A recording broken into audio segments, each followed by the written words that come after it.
There is a very specific moment that a lot of teenagers and definitely a lot of parents didn't realise was a massive turning point. It wasn't dramatic, it definitely did not look dangerous. It looked like a phone notification, a green chat bubble, a username instead of a real name, and a message from someone you had never met. Welcome to Kik. If you were a teenager in the early to mid 2010s, there's probably a good chance that Kik was either downloaded on your phone or someone that you know. It wasn't your usual social media and it wasn't a game. It was just messaging, and that is exactly why it matters. Today I want to talk about Kik, how it began, why it exploded in popularity, how it quietly became one of the most dangerous apps for children, and what its history tells us about the ongoing constant failures on the internet for young people. We need to talk about how platforms are continuously making the same mistakes and why child safety is still treated as some sort of optional part of being on the internet. Before we go any further, if you do enjoy, please subscribe down below. We are trying to grow this corner of the internet and any support is appreciated. I do also want to put in a little bit of a trigger warning disclaimer. There will be topics that are very sensitive for some viewers, such as child exploitation, online sexual abuse, grooming, criminal cases, and harm to minors. If this is something that is going to affect you, please click off and we will see you in the next video. So for those of you who don't know, what is Kik? Kik launched in 2010. At a first glance, it probably seemed really harmless. If anything, it might have seemed like a really clever idea. Unlike traditional text messaging at the time, Kik provided something different. It worked over Wi-Fi. It didn't require a phone number. It didn't charge you per message. And it didn't rely on mobile networks, which at the time would have been something really new. Obviously now we're used to just sending messages and not really thinking about it. But back then you would have to pay for your texts, or you had to be linked to a mobile provider and using Wi-Fi, and no such thing as really internet data. So this was really big. All you needed was a username, an internet connection, and a smartphone. So for a lot of adults, of course, this sounded really convenient and a new bridge across some problems. For teenagers, it sounded like freedom. Huh, I'm 8.5 inches. Damn, dude, this guy's tiny. He must be a dwarf. Sorry, I'm not interested in being friends with midgets. Midgets piss me off. Frowny face. Victim, victim, victim, victim, victim, victim, victim. Because Kik didn't just remove phone bills, it removed identity by having no phone number and no real name or age verification, no public profiles, no visible age, and instead just a username handle that was often playful or anonymous or something vague. I'm sure you can already imagine what could be going on with stuff like that. I think we are most aware of the dangers now, but unlike most social media platforms like we are used to, Kik was about just one-on-one messaging. It wasn't a broadcasting social media like we see with Instagram. It was about private one-on-one conversations. And that is really what matters at the core of this story, because trust is built with one-on-one interactions, and private messaging, I think, can easily lead down the slope of manipulation if in the wrong hands. Kik did not go viral by accident. As we said, it was a massive gap in the industry, but it spread a bit like Chinese whispers. You would hear a friend go, have you heard about Kik? Have you downloaded Kik? You need to download Kik. And it wasn't more like, add me on Kik, it was just download it. Because I think once you were on it, the discovering happened quite quietly. Usernames were shared in all different places. You would be sharing them in school playgrounds, on YouTube comment sections, on Tumblr, on Twitter, on gaming threads, in Instagram bios. They were shared in so many different places. And suddenly strangers could message you directly. No friend requests, no mutuals, no visible warnings. I think for teenagers, this must have felt so exciting. It was private, it felt mature, and a place to socialise without really understanding the broader issues. For parents, I think it was almost an invisible threat. It didn't look outwardly dangerous. There was no public feeds or crazy viral content. It didn't show trends. It just existed as some sort of messaging platform. And I think that's what made it perfect for all these downfalls to happen. I do want to make something very clear. Being anonymous online isn't automatically a dangerous sign, but being anonymous unrestricted combined with private messaging and no real age verification or just identity verification and no parental controls, no meaningful real-time moderation, and a global reach, it can create something completely different entirely. Kik did not meaningfully verify age, as we are seeing with a lot of these previous platforms. So, meaning children could and did sign up freely to the app. Once they did, there was no built-in parental dashboards to help monitor the activity, no content filters, no messaging screening, no effective reporting feedback. I mean, we've spoke about it before when we spoke about the Omegle video. Anything that's happening, you're only reporting in real time once the damage is likely done. And if something went wrong, it was often going wrong behind closed doors. It wasn't like when you see Facebook posts or maybe Instagram comments. There was no visibility, there was no audience, and meaning there was no witnesses to if anything bad did happen. Just a child at the receiving end of whoever wanted to message them. I think it's a very difficult conversation, but grooming doesn't just start with threats. It does just start with a conversation. Work in the prevention of child and youth exploitation, specifically with human trafficking and sexual exploitation. We're going to start with parent perspective, and then we're going to start with teen perspective. By definition, grooming is the relationship building and trust building process by somebody who wants to exploit you later down the road. And if they're using their technology in a more secretive way. Sometimes the reason behind this is because they're engaging in inappropriate behaviors, like sexting someone late at night, or it could also be that they're on inappropriate platforms, such as Omegle or even sugar baby websites. It's also a red flag if this person they're already in contact with is now offering them things that they cannot afford for themselves. And it's important to let them know this is called the gifting process. The intention is to create a debt. The person you're connecting with within a very short time period, we're talking about 48 hours, is love bombing you or asking you to send them nudes. That is a massive red flag as well. If all of a sudden that person is creating more tension with what they're saying between your friends and family. So for example, saying that your parents are too strict or your friends are immature for their age. While there's a lot more to it, these are the key grooming warning signs. Kik was very uniquely suited for this. Predators didn't need to friend a child out in public.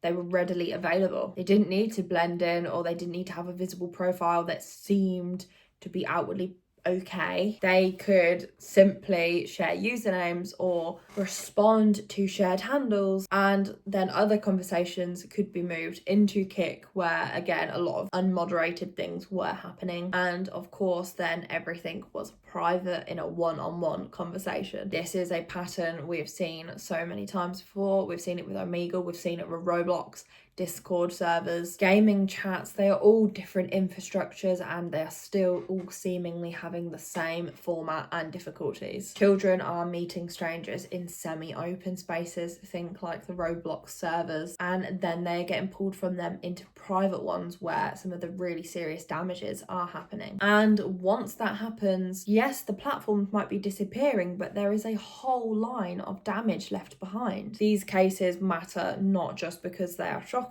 but because they are representative. They show us how apps like Kik are being used and really how long platforms have been able to distance themselves from that responsibility. In the UK, Kik has repeatedly been appearing in cases surrounding child exploitation and grooming. In one widely reported case by the BBC, the court had heard how an adult used Kik to primarily talk to a minor over a prolonged period of time. What began as a seemingly basic and innocent conversation quickly spiraled into sexual messages and some very damaging conversations. I think this is what's really important for people to realise.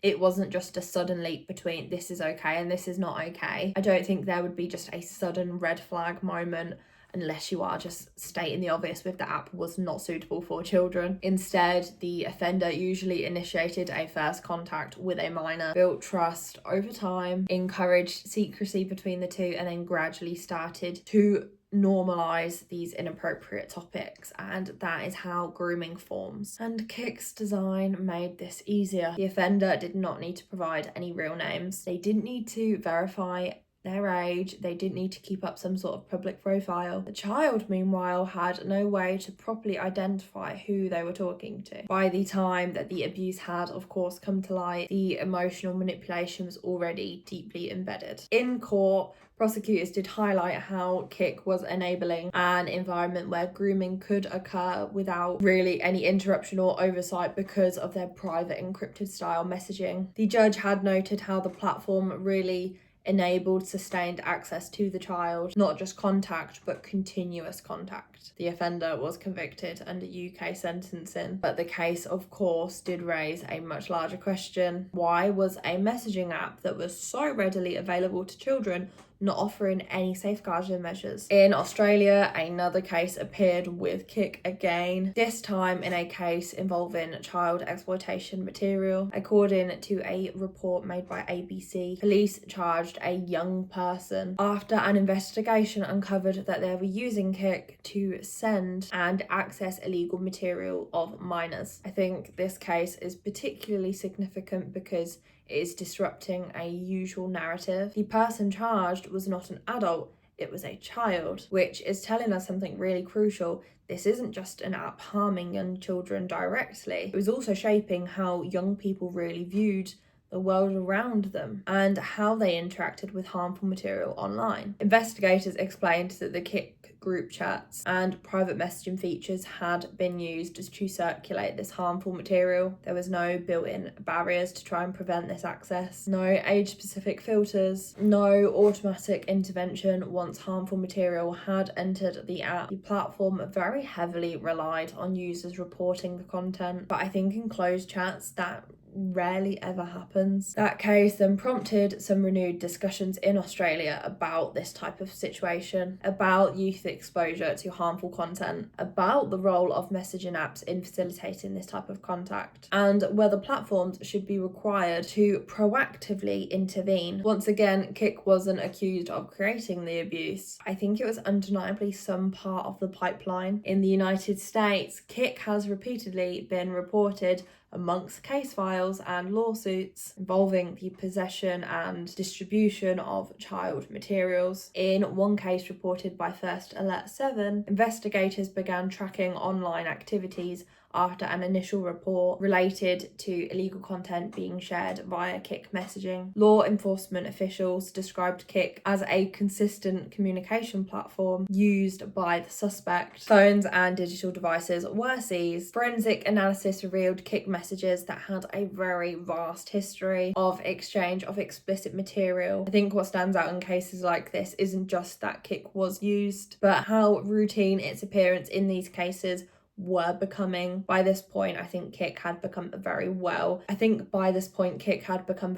known to law enforcement. It wasn't a niche app, but a familiar one that enabled direct messaging, allowed file sharing. The suspect in question was arrested and charged for US state federal charges, but the platform itself remained operational. No major redesign, no default safety overhaul, just another case file added to the pile. Eventually, Kik did face something different. Not a criminal charge, but a lawsuit. As reported, legal action was brought forward, questioning whether messaging platforms like Kik should hold the responsibility once something does go wrong. This case wasn't about whether Kik did cause harm, it was about foreseeability. The argument was pretty simple and uncomfortable. If a platform knows that it has been repeatedly used in cases against minors and fails to meaningfully change any of its safeguarding, does it then share the responsibility in any ongoing crimes? Legal experts in this case suggested that outcomes like this could really redefine how the courts see platforms and their responsibility, not as a passive tool, but as an active online space shaped by design choices. The lawsuit, I think, definitely sent a signal across the tech industry, because if something as big as Kik was being being scrutinised, so could every other platform built on the same assumptions. When you look at all of these together, it is showing a really sad pattern. Not a freak occurrence or some sort of bad luck, no isolated misuse, but a systematic issue. Kik offered being anonymous, private communication with very minimal oversight, and that combination repeatedly intersected with harm. Police stepped in after the exploitation. Families found out after trust was broken, and that's the core failure. These platforms responded reactively, not proactively, and were definitely not trying to prevent anything. And I think the hardest part to justify, Kik had no meaningful parental controls. There was no child-specific safety modes, so parents couldn't view conversations or set contact limits or restrict strangers or receive alerts. And for an app that was very heavily used by minors, that's not just an oversight, I think that's somewhat of a decision. And again, it mirrors what we have seen elsewhere. Omegle had no age enforcement. Roblox relies heavily on self-reported age. Many platforms still prioritize growth over safeguarding concerns. And in the middle of it are these children who are vulnerable, trying to navigate adult spaces. I think a very uncomfortable but necessary question is, should children even be allowed in these online spaces? Should we really be asking how to make these platforms safer? But instead, why are we expecting children to be able to navigate any online spaces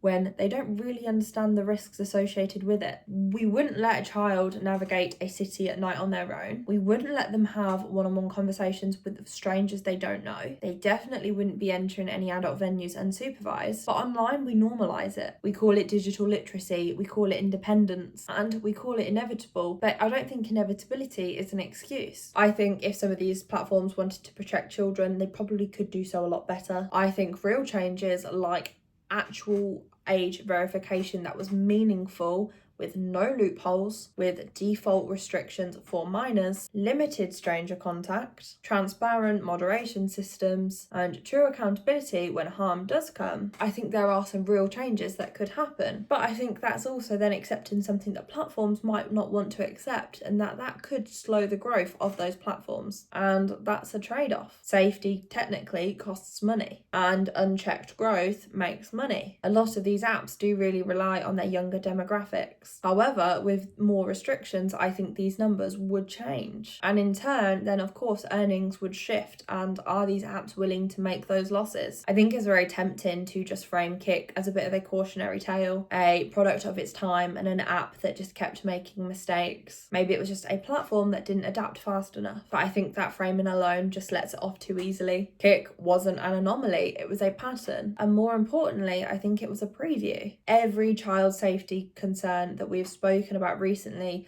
follows the same pattern. A platform is launched with a simple idea. Growth is prioritised over proper safeguarding. Children are adopting it faster than the adults do actually understand it. Anonymous or private spaces emerge. Harm begins to surface, and then only some sort of accountability starts to enter the conversation. By the time that the questions are being asked, there are, of course, damage that has already been done. We have seen this with Omegle. We are seeing this with Roblox. We've seen it with Kik. Different formats and different branding, but all the same structural blind spots. Here's the question that every platform eventually faces, but rarely addresses head on. If a feature repeatedly causes harm, then why does it still exist? Is it because it's essential, or is it because it is profitable? I don't think that question has a comfortable answer, and I think that is why conversations like those stall or become stagnant, because I think it forces us to really face some of these trade-offs that tech companies just don't want to discuss. Kik isn't just about being an app. It's about how easily we ignore risk and how easily we normalise risk when harm happens quietly. We are constantly seeing patterns of these private messages causing harm, and there are no real out there shocking headlines until it slowly builds, until the courts do get involved, until real damage is appearing, until it's already too late. Kik didn't disappear because the problem was solved. It failed because the model became indefensible, but the model didn't die, it just moved on. If you do remember Kik or Omegle or any of these apps with a lot of nostalgia, that isn't a bad thing. I just don't think the nostalgia can erase the responsibility and accountability of these platforms. The internet didn't become dangerous overnight. It became dangerous because we were really prioritising speed over safety, and we called the consequences inevitable, but they weren't, and they still aren't. If you have made it this far into the video, thank you so much for watching. Subscribe if you want to see more long form content like this from me, and do let me know what you want to see down below in the comments. This was a recommended video and I did want to prioritize making it, so I hope you enjoyed. I just want to say, please remember to talk to the young people in your life about internet safety. I don't think it's a case of trying to install fear or only looking at the positives. I think we just need to have these really honest, balanced conversations about online safety and what can happen, because I think the platforms keep evolving and the risks are changing somewhat differently. But unless we change how we build them and how we work alongside them, then the risks are going to just keep evolving. Please do like this video. Thank you guys so much for watching, and I will see you in the next one.